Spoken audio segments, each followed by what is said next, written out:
Salut à tous, alors c'est Frédéric Delavier. Alors ce soir, je voulais improviser une petite vidéo sur un sujet assez intéressant, un sujet de souplesse ou plutôt de mobilité de la hanche. Alors je voulais parler justement de cette mobilité de la hanche car j'ai moi-même souffert un peu dans ma jeunesse de manque de souplesse que je pensais musculaire, qui était en partie musculaire, mais qui n'était pas que musculaire. Donc, je voulais expliquer justement que nous avons tous des morphologies différentes, des capacités de souplesse musculaire différentes selon notre génétique, nos origines, hein, mais nous avons aussi, selon les individus, des mobilités articulaires différentes et qu'il faut les prendre en compte dans la pratique de nos sports. Par exemple, dans les sports de combat, où on voit des gens s'évertuer à effectuer des des high kicks alors qu'ils ne peuvent pas monter la jambe. Donc, pour des raisons qui ne sont pas que musculaires ou ligamentaires, mais qui sont parfois pour des raisons osseuses. Ce qui ne veut pas dire que ces morphologies osseuses sont pathologiques. Avoir une très grande mobilité articulaire n'est pas forcément bon pour la santé. Hein, mais il y a une différence entre être limité au niveau articulaire et avoir une pathologie qui nous empêche de nous déplacer, qui pose des problèmes, et avoir peu de mobilité articulaire, mais sans que ça nous gêne dans la vie de tous les jours. Donc j'ai fait cette vidéo parce que j'avais reçu une lettre sur un de mes forums. Hein, alors bon, là aujourd'hui je pense que cette vidéo je n'ai pas à me faire censurer. Donc j'avais reçu une lettre, on m'avait passé une lettre très intéressante d'un garçon qui va nous décrire ses symptômes et je vais expliquer un peu tout ce qui se passe avec des photos, des dessins et des petits squelettes pour que tous les profs qui me regardent, mais aussi tous les sportifs, tous les bodybuilders, même tous les powerlifters, puissent un peu comprendre la biomécanique humaine et ne s'acharnent pas à effectuer des exercices qui ne sont pas pour eux. Alors voilà. Bonjour Monsieur Delavier. Comme je vous dis d'habitude, je ne suis pas un grand liseur. Je vous lis ça pour montrer un exemple typique de manque de mobilité de la hanche sans gravité. Je m'adresse à vous aujourd'hui car après avoir consulté plusieurs médecins et spécialistes, ostéo, médecins généralistes, médecins du sport et même médecins rhumatologues, je n'arrive pas à avoir de réponse par rapport au problème dont je souffre. Vos connaissances en anatomie humaine ainsi qu'en biomécanique seront à mon avis bien plus pertinentes et je pense que vous pourrez peut-être m'aider à mettre un nom sur une anomalie qui me fait souffrir depuis toujours. Alors, tout a commencé lorsque je me suis mis à la pratique des arts martiaux, taekwondo, karaté, kickboxing. Pendant des années, j'ai essayé de gagner de la souplesse pour pouvoir réaliser des high kicks. High kick, c'est lever la jambe très haut, un peu comme Van Damme dans ses films. Mais je n'ai jamais réussi à me mettre dans les positions adéquates d'étirement. Mes hanches me bloquent avant même que mes muscles soient étirés. Donc le garçon, a déjà une compréhension. Il sent qu'il n'a pas les muscles étirés. Il sent que ça le bloque, tout simplement. Il m'est par exemple impossible de me mettre dans la position d'étirement du sauteur de haie. Lorsque je suis à genoux, aussi en position de la grenouille. L'image est plus parlante que les mots. Je ressens directement un blocage au niveau des hanches avant même que les adducteurs ne soient sollicités. Alors les abducteurs ne soient sollicités, pardon. Le temps a passé et j'ai dû mettre les arts martiaux de côté pour des raisons d'emploi du temps professionnel. Je me suis donc mis à la musculation afin de toujours pouvoir pratiquer l'activité qui me plaît. Là aussi, j'ai encore été confronté aux problèmes, notamment sur le mouvement du squat. Je suis incapable mécaniquement de descendre dans cette position. Là aussi, la hanche me bloque et quand bien même, si j'essaye de forcer, je risque de perdre l'équilibre et de tomber en arrière. Donc il n'arrive pas à descendre plus bas qu'un certain niveau au squat. Alors on verra bien que ça vient de la hanche, c'est un peu gênant, mais dans la vie de tous les jours, ce n'est pas grave. Ce ne rentre pas encore dans les pathologies graves. Alors je risque de perdre l'équilibre et de tomber en arrière. Lorsque je suis à la presse, je ressens aussi la même gêne. Lorsque je descends dans un mouvement de hanche, dans un mouvement, les hanches se bloquent alors que je suis très loin du mouvement complet. Cette fois-ci, c'est le bas du dos qui se soulève, s'enroule pour continuer à descendre. Classique, on compense. Et j'imagine bien le danger. Donc déjà, on a un garçon qui a de très bonnes notions en biomécanique. Dans la vie de tous les jours, il n'y a pas de gêne notable. Je marche normalement, je peux aussi courir. Ce que je remarque par contre, c'est que je suis incapable de faire du saut en hauteur sur une plateforme en gardant les pieds collés ensemble. Je suis incapable d'effectuer correctement le mouvement de la brasse quand je nage, un peu comme moi aussi, hein, je bloque aussi. J'ai une jambe qui part vers l'arrière plutôt que sur le côté. Ça arrive. Je suis incapable de me mettre aussi jambes écartées sur un cheval, grosse douleur. Alors oui, quand le cheval est large, il va avoir des problèmes. Et je vais vous expliquer un peu d'où vient son problème, car ce garçon m'a envoyé une très bonne radio, et il aura la réponse sur la radio, sur ma petite vidéo. Donc, je suis incapable de mettre les jambes écartées sur un cheval, grosse douleur. Mais ça, je vous avoue, je m'en fous un peu. Par contre, ce qui est gênant, c'est que je ne peux pas non plus me mettre assis sur ma compagne pour lui masser le dos, par exemple. La douleur est telle que j'en viens à trembler et avoir mal dans le bas du dos.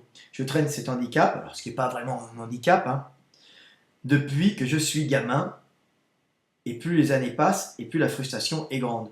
Je ne sais pas si vous êtes en mesure de m'aider à ce sujet, mais votre avis de professionnel m'intéresse beaucoup.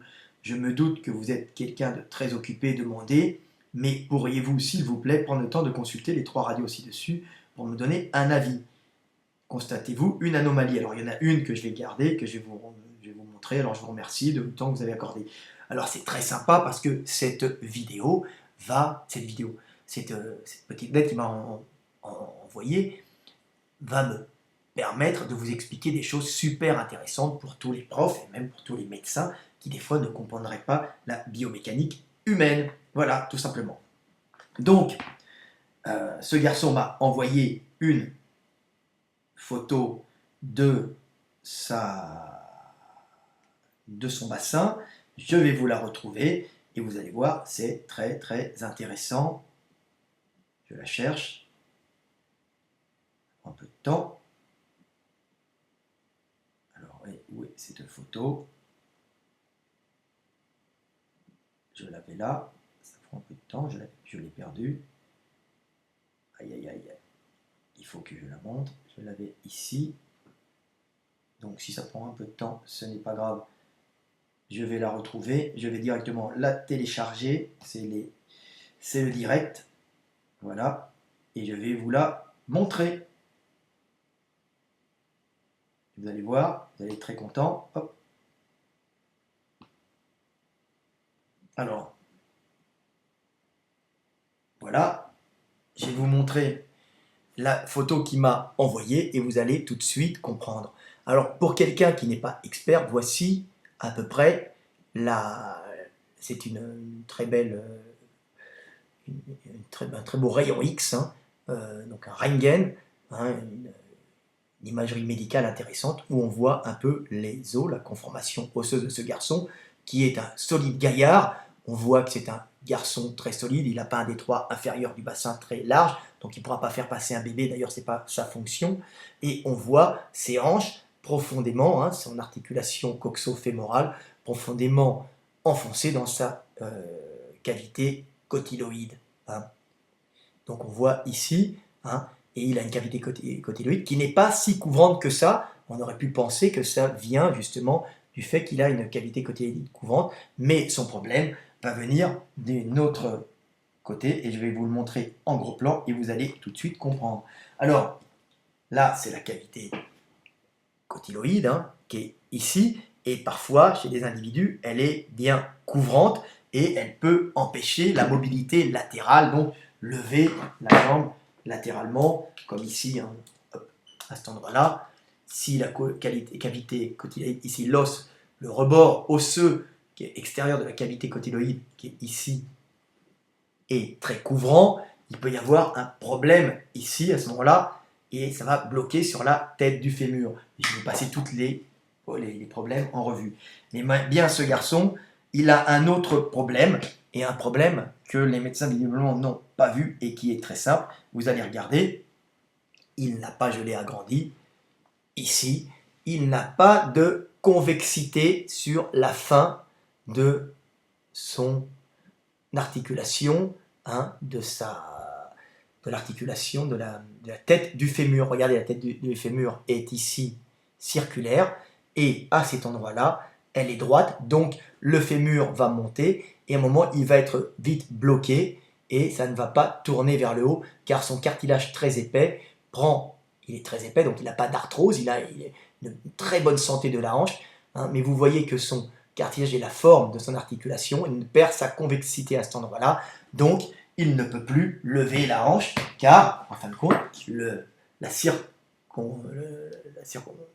le côté circulaire de la hanche est perdu sur l'extérieur, c'est près du rebord, et à cet endroit-là. Donc quand il va monter, il va se retrouver bloqué à cet endroit-là, sans pouvoir continuer à monter la hanche. Donc ce garçon a un problème, surtout dans la conformation de sa tête du fémur, celui qui n'est pas un grave problème, parce qu'en vérité ça ne l'embête pas vraiment dans la vie de tous les jours, mais ça va le gêner pour faire des high kicks en boxe, ou bien pour faire de la gymnastique acrobatique, ou de la brasse. Il pourra tout le temps faire du crawl ou de la brasse avec des petits mouvements. Donc vous voyez, c'est assez intéressant. C'est une pathologie, c'est pas une pathologie, on va dire que c'est une particularité morphologique que peu de gens avaient noté jusqu'à présent. Je suis content qu'il m'ait envoyé sa très très belle radio.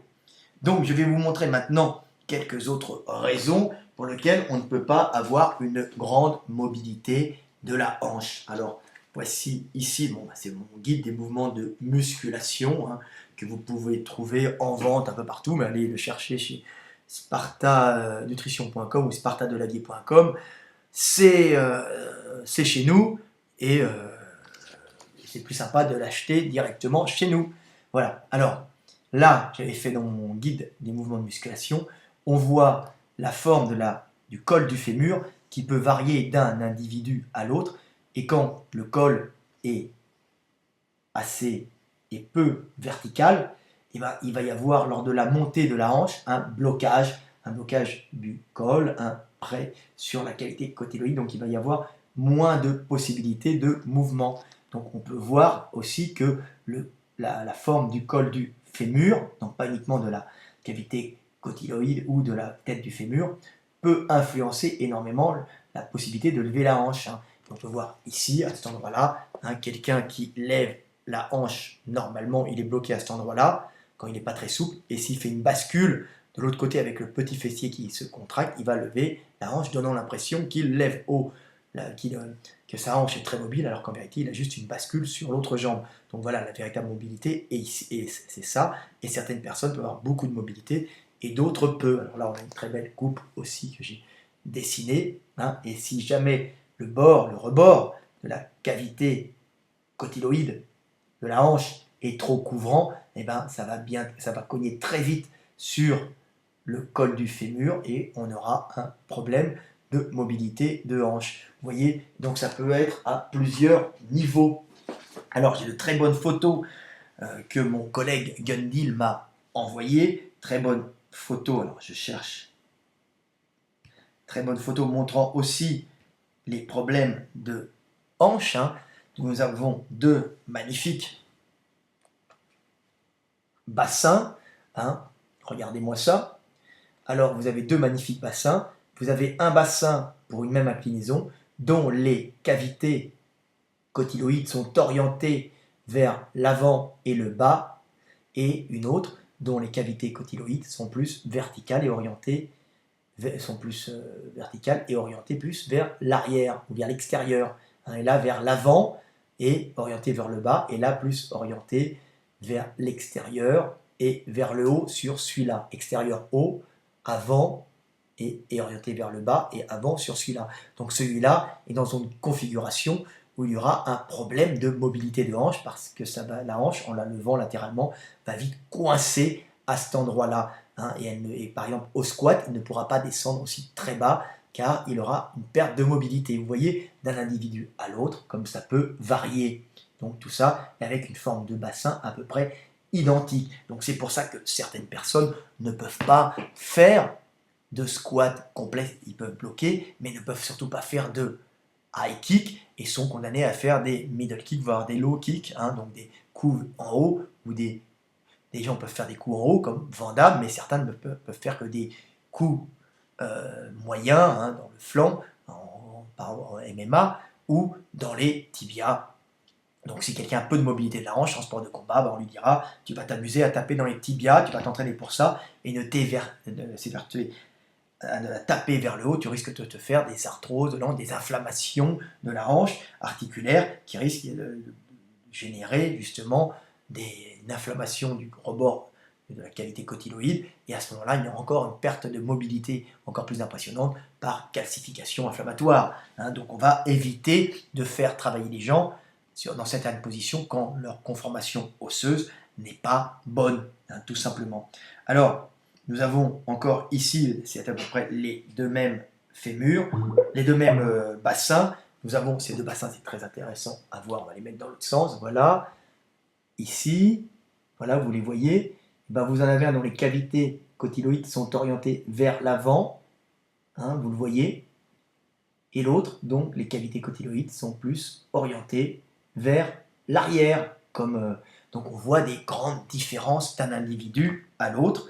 Donc pareil, dans l'orientation de la tête du fémur, vous avez la tête du fémur qui est ici, vous voyez un pied, hop, je monte de là, et cette tête du fémur peut des fois être orientée plus ou moins vers l'extérieur par rapport à l'articulation du genou, ce qui fait que quand quelqu'un a une articulation de la tête du fémur orientée, par exemple, vers, alors je mets comme ça, l'arrière, et ben, il va squatter plus facilement, pied en canard, hein, quand la tête du fémur sera vers l'arrière, tout simplement. Voilà, il va squatter, et quand elle va être plus vers l'avant, alors attends, je remets ça, donc si elle est plus vers l'arrière, comme ça, il sera comme ça en canard, et si elle est plus vers l'avant, et ben, il va squatter pied plus à l'intérieur ou parallèle quand la tête du fémur. Vous voyez. Donc on voit ici deux belles têtes du fémur comme je vous l'ai montré. Vous voyez, une qui est orientée plus vers l'avant et une plus vers l'arrière, hein, ce qui va faire deux squats totalement différents. Donc on a, bon, c'est encore la même, hein, on voit des variations. On peut avoir des variations dans l'inclinaison comme je vous l'ai montré sur mon petit dessin. Hein. Alors une tête du fémur, souvent chez les personnes âgées, ça s'affaisse, hein, ou dénutries, avec des problèmes de calcium, hein, des problèmes de rachitisme, peut-être enfants, qui ont fait que l'os peu calcifié s'est affaissé et génère une forme comme celle-ci, qui fait que la montée verticale va être vite bloquée par ce col du fémur, hein, presque horizontal. Et en contrepartie, un col du fémur plus long, plus vertical, va donner plus de mobilité latérale, ce qui va permettre de pouvoir faire des grands écarts. En général, ce sont des individus moins lourds, donc les individus lourds ont tendance à, dans leur croissance, faire affaisser la structure de ce col du fémur qui va devenir plus horizontal, et en vieillissant, elle devient plus horizontale.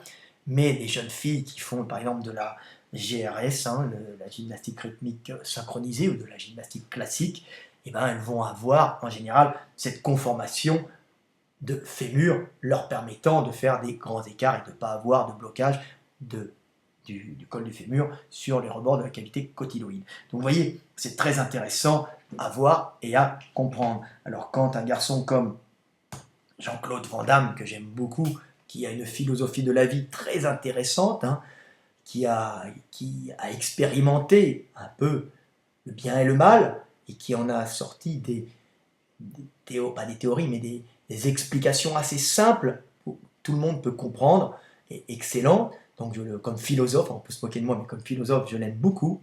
Donc il nous montre ici un grand écart, hein, ça doit être un film qu'il a tourné, et on voit que ce garçon, que Jean-Claude Van Damme, a une souplesse articulaire, une conformation articulaire qui lui permet de faire un grand écart. Hein, et c'est ce qui lui a permis, ça, en partie, et puis sa pugnacité, c'est ses qualités, ou puis ses qualités morphologiques qu'il a su exploiter pour devenir une movie star, comme il dit. Hein. Il s'est présenté, il a fait un grand écart, il a joué là-dessus, hein, et sa belle gueule, bien sûr, et son énergie et son intelligence. Mais il a utilisé toutes ses armes, on le voit encore faire un grand écart grâce à la conformation articulaire de son articulation coxo-fémorale, donc du bassin et du fémur. Hein, vous voyez, ça c'est Jean-Claude Van Damme, que j'aime beaucoup. Un Belge exceptionnel. Exceptionnel par l'intelligence et la profondeur de ses propos, malgré ce que pensent beaucoup d'abrutis sur lui. Hein, il faut l'écouter ce qu'il dit sur le sens de la vie, hein. Comment suivre la voie pour comprendre qu'il est d'une grande profondeur. Donc voilà. Alors, bien sûr, ça ne vous dispense pas de faire du stretching, de vous étirer pour pouvoir assouplir votre hanche, même si vous avez une mauvaise, pas une mauvaise, mais on va dire une conformation articulaire de la hanche pas bien adaptée, et en même temps peut-être une mauvaise, ou pas une mauvaise, une souplesse ligamentaire et musculaire peu importante, ou une hypertonicité musculaire qui vous bride un peu, il est toujours intéressant de faire un peu de stretching pour augmenter la mobilité de sa hanche et éviter les blessures dans de nombreux sports. Donc c'est toujours intéressant, mais en sachant bien que vous ne faites pas ça pour faire un grand écart à la Van Damme. Van Damme, c'est Van Damme avec la morphologie de Van Damme, mais vous allez faire ça pour vous et pour simplement gagner un peu de mobilité et éviter la zone critique quand vous irez au maximum de votre mouvement, hein, qui risque de, à ce moment-là, c'est une zone critique d'étirement qui risque de déchirer le muscle. Donc vous aurez tout le temps une sécurité plus importante dans l'extension de la hanche ou dans le lever latéral de la hanche qui risque de vous aurez un peu plus de mobilité, ce qui fait que vous risquez moins de déchirer les adducteurs ou les ischios. Alors, les adducteurs ou les ischios ou le grand adducteur, souvent qui se déchirent dans cette position-là, ou certaines parties des ischios, la partie plus interne. Donc voilà ce que j'avais à dire.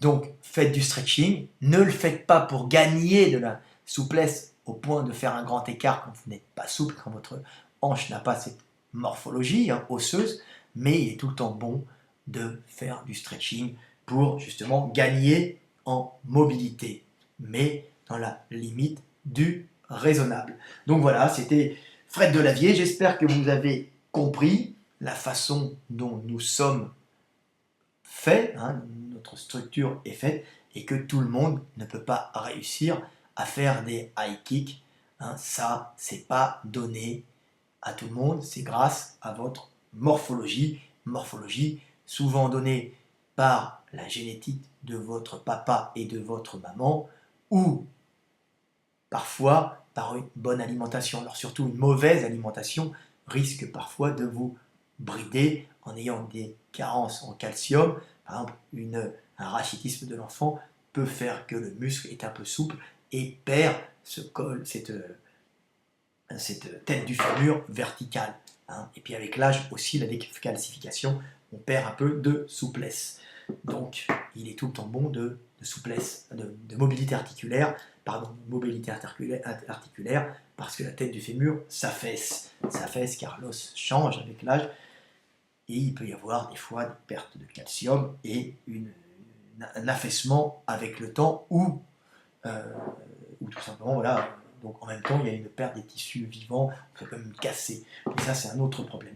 Donc voilà, la gravité est là, hein, donc sachez que vous allez perdre un peu de souplesse latérale avec le temps, normalement, c'est la vie, hein, vous êtes sur vos deux jambes toute la vie, et puis votre structure osseuse, tout doucement ça s'affaisser, mais les gens qui font des grands écarts facilement sont les gens qui ont une souplesse musculaire de base, ils ont de la chance, une souplesse ligamentaire aussi, hein, des fois la souplesse ligamentaire musculaire est un peu indépendante, ça peut dépendre de plusieurs choses, et aussi la conformation osseuse. Alors un autre truc pour éviter les déchirures musculaires et conserver une bonne tonicité, une bonne souplesse musculaire, prenez du collagène liquide, hydrolysé ou en poudre hydrolysée, hein, ou mangez du bouillon de poule de temps en temps. Ne mangez pas que du blanc de poulet et du riz, vous risquez de créer un manque de collagène,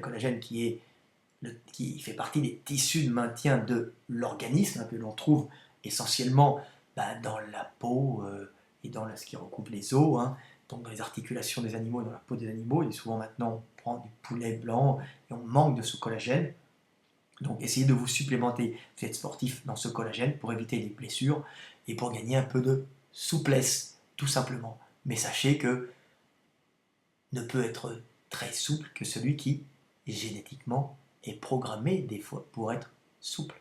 Donc il y a la structure osseuse lui permettant d'être souple. En réalité, plutôt la structure osseuse lui permettant d'avoir un grand mouvement articulaire et donc, en assouplissant ce muscle, de pouvoir utiliser au maximum cette mobilité articulaire pour effectuer de grands mouvements, grands mouvements valables dans les sports de combat. On peut avoir une mobilité de la hanche et des muscles très raides, tout simplement parce que vous n'avez pas travaillé.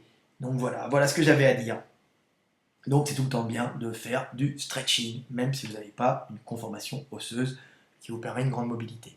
Ce sera tout le temps de la mobilité de gagner. Mais n'oubliez pas, trop de mobilité peut être dangereuse en donnant trop de jeu aux articulations, dans le vent du gainage, et pouvant ainsi créer des problèmes par instabilité. Vous voyez, il faut toujours être dans le juste milieu, la voie du milieu, comme dirait Bouddha. Allez, c'était Fred Delavier, 26 minutes de biomécanique pour les gens passionnés, bien sûr. Hein. Alors, tiens, un dernier truc, pour les gens qui font du squat, hein, vous avez bien compris que les gens qui avaient l'articulation vers l'avant peuvent faire plus facilement du squat, auront tendance, articulation, hein, col du fémur ici, auront tendance à faire plus facilement du squat fermé. Et si vous avez l'articulation plus vers l'arrière, vous pourrez plus facilement faire du squat cuisse écartée, et que tout le monde ne peut pas faire du squat cuisse écartée. Par exemple, moi qui n'ai pas de mobilité de hanche, je ne peux pas faire de squat cuisse très écarté. Tout simplement, je ne peux pas lever les hanches latéralement, ce qui ne me pose aucun problème dans la vie courante. Je peux faire du squat classique, jambes relativement serrées. J'ai des grands fémurs, ça pose un problème, donc je vais faire du demi-squat quand je vais monter en lourd.